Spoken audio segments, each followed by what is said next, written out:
नमस्कार. विनम्र अभिवादन विचारांच्या महामानवाला. हा फक्त एका व्यक्तीचा इतिहास नाही, तर तो विचारांचा क्रांतीसूर्य आहे. समता, बंधुता, न्याय हे शब्द फक्त पुस्तकात नाहीत, तर एका महामानवाच्या आयुष्याचं ध्येय होतं, ज्यांनी अंधश्रद्धेच्या अंधारात ज्ञानाचा दीप प्रज्वलित केला, ज्यांनी शिक्षणाला दिलं शस्त्राचं सामर्थ्य आणि जगाला सांगितलं शिका, संघटित व्हा, संघर्ष करा, कारण शिक्षण हे वाघिणीचं दूध आहे.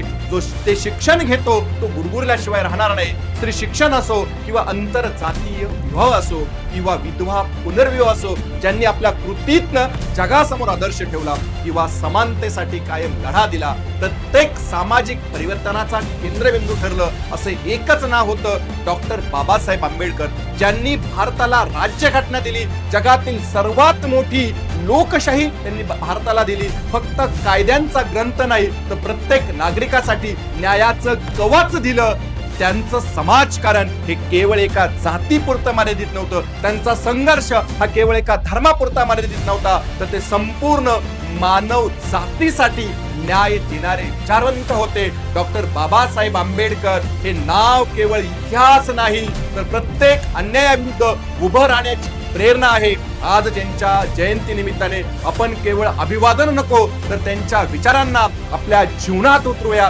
कारण विचार जिवंत राहिले तर समाज जिवंत राहतो.